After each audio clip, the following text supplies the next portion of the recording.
La robotisation amène de la performance économique. Tous les autres robots qu'on voit aujourd'hui sur le marché, ils ont des charges très très faibles, mais jamais 40 ou 50 kilos comme on est capable de le faire. Calvin est équipé de beaucoup de capteurs. On a la demande de construire des nouveaux objets, des nouveaux robots plus mobiles, plus polyvalents. Alors Calvin, c'est le docteur Suzanne Calvin qui était dans le film iRobot par exemple. C'est un psychologue de robots.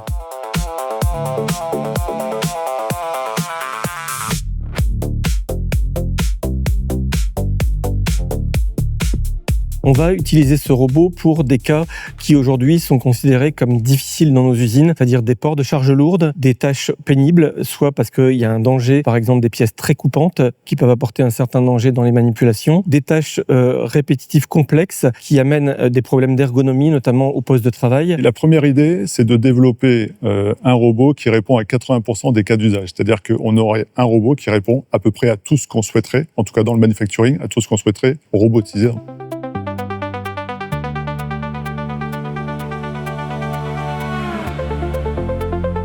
En fait, Calvin est équipé de beaucoup de capteurs. On a dans chaque membre une centrale inertielle. Donc c'est un petit capteur comme ce qu'on a dans son téléphone quand on a la boussole, qui permet de savoir comment est orienté ce corps.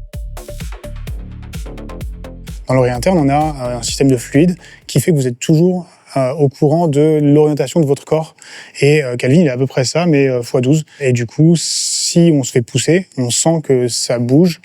Et Calvin, pareil, il sent que quelque chose a bougé et donc il va s'adapter. D'un point de vue évolution, on envisage naturellement d'aller plus loin dans nos capacités de manipulation. Mais on peut imaginer à terme avoir des formes de main, des préhenseurs plus dextres que ces pancakes pour pouvoir faire des tâches plus minutieuses et plus complexes. Une des modifications majeures qui sont permises avec tous ces nouveaux modèles, finalement, c'est la vitesse d'apprentissage de la partie à la fois cervelet et cerveau. Donc le cervelet, c'est ce qui contrôle tous les mouvements du robot, donc cette capacité à automatiquement se maintenir et à tenir droit. Et le cerveau, c'est de réaliser les tâches qui lui sont demandées en percevant son environnement. On a aussi designé l'ensemble de l'architecture de ce robot pour qu'il puisse reproduire tous les mouvements qu'un corps humain peut faire. Alors le capteur auquel on va penser principalement quand on s'intéresse à cette tâche, ça va être le capteur de vision,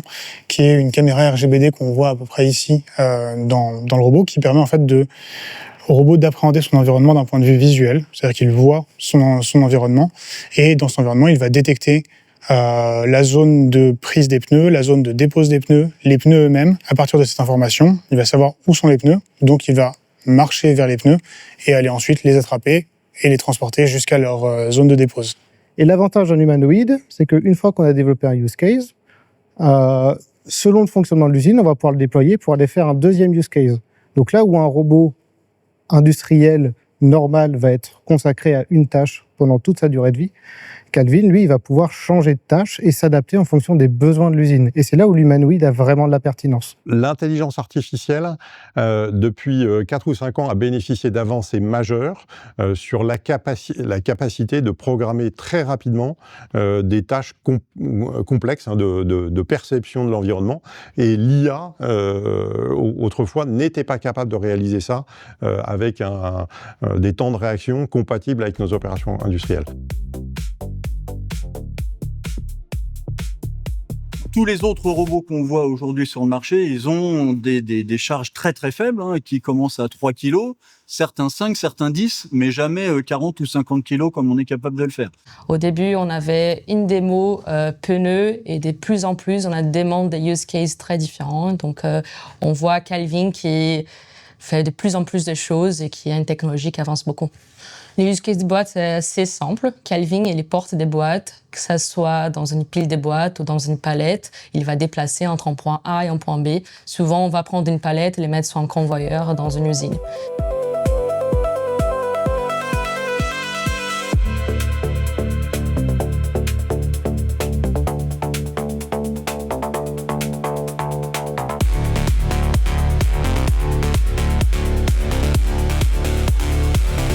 On a d'abord des besoins industriels qui viennent de nos usines. On a 25 usines dans le monde, donc on a des besoins industriels liés au projet d'industrialisation des nouveaux véhicules.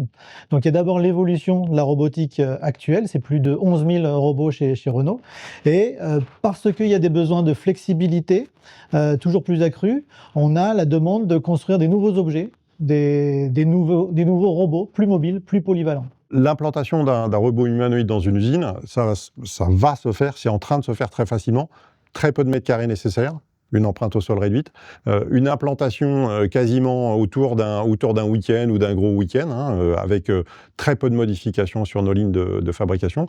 Et troisième point capital, une capacité, même en fonctionnement en série, de modifier les programmes, de modifier très facilement les trajectoires et l'interaction avec les différentes machines. Quand la solution technique a été testée dans ce laboratoire de recherche chez Vandercraft, on bascule d'abord dans un environnement industriel simulé. La validation est faite à Flins. On va dans les usines candidates finales pour l'opération et la performance en situation opérationnelle. Il y a beaucoup d'éléments qui interviennent simultanément pour que finalement le robot progresse d'étape en étape. La caméra, il a fallu la remonter pour qu'il puisse voir au-dessus des pneus. Alors ça, c'est bête, mais c'était nécessaire. Ses jambes étaient trop grandes, on a dû les raccourcir. Et j'ai rencontré Laurent à la sortie, à la fin d'une conférence, où je disais Vandercraft doit faire des humanoïdes. Et Laurent est venu me voir en me disant il faudrait qu'on en parle. 15 jours plus tard, on était d'accord avec l'ensemble de la hiérarchie de Renault sur tout. Donc il a fallu qu'on apprenne à travailler ensemble. Le déclic au niveau des entreprises s'est fait le jour où les équipes de Renault sont venues visiter la production de Vandercraft. Donc quand on est ici, évidemment, la production de Vandercraft, c'est tout petit. On peut fabriquer une centaine d'exosquelettes ou de robots par an aujourd'hui, c'est pas grand-chose. Mais la qualité des process, et puis la qualité des équipes de R&D, bien sûr. Vandercraft avait surtout maîtrisé cette technologie de conception des exosquelettes et notamment la capacité dans l'exosquelette de mettre un humain et de faire marcher l'exosquelette puisque c'est destiné à des personnes paraplégiques. Et donc ils ont maîtrisé une difficulté majeure de cette robotique humanoïde qui est le déplacement avec de l'équilibre. Et le vrai challenge de Kelvin aujourd'hui, et c'est l'échange que j'ai régulièrement avec nos amis de Vandercraft, c'est bien sûr la performance de la vitesse de décision, la performance de déplacement, mais c'est avant tout aussi son coût, parce que pour étendre et généraliser ce type de nouveaux systèmes industriels, de nouvelles robotiques, il faut absolument qu'elles soient performantes d'un point de vue économique.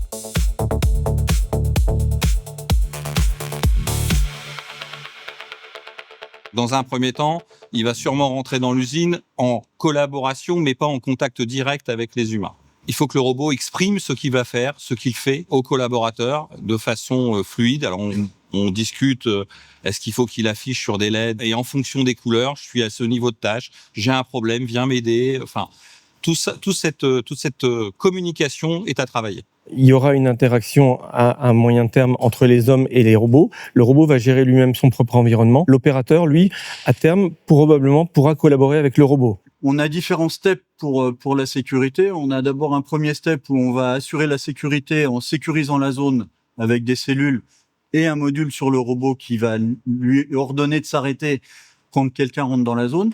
Et le step final, c'est que le robot lui-même intègre carrément sa sécurité propre et sache quand quelqu'un rentre dans son environnement, d'abord ralentir et puis ensuite s'arrêter si on a un problème de sécurité. Pour le moment, quand quelques échanges que j'ai pu avoir avec mes équipes sur le sujet, c'est pas mal d'excitation parce que ça reste un sujet innovant technologiquement et pour nous, c'est vraiment nouveau.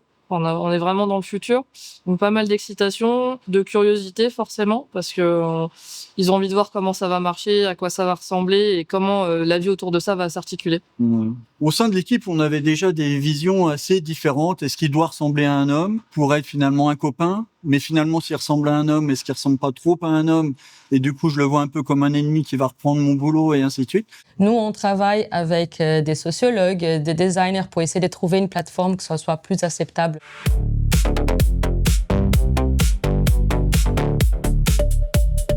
Les pays qui ont beaucoup investi dans la robotisation sont les pays où on a un niveau de production automobile qui reste important.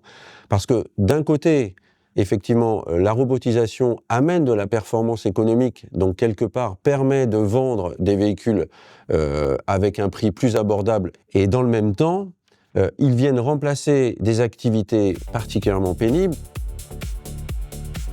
Ce qu'on peut dire aujourd'hui, c'est que les promesses en termes de performance du robot sont tenues. Ce qui reste maintenant, c'est la robustesse et l'intégration industrielle dans un environnement de haute cadence. Cette évolution va même accompagner un bouleversement sociétal parce que cette évolution de la robotique qu'on appelle aujourd'hui la robotique humanoïde va également arriver dans le cadre de nos activités générales, de notre vie à tous.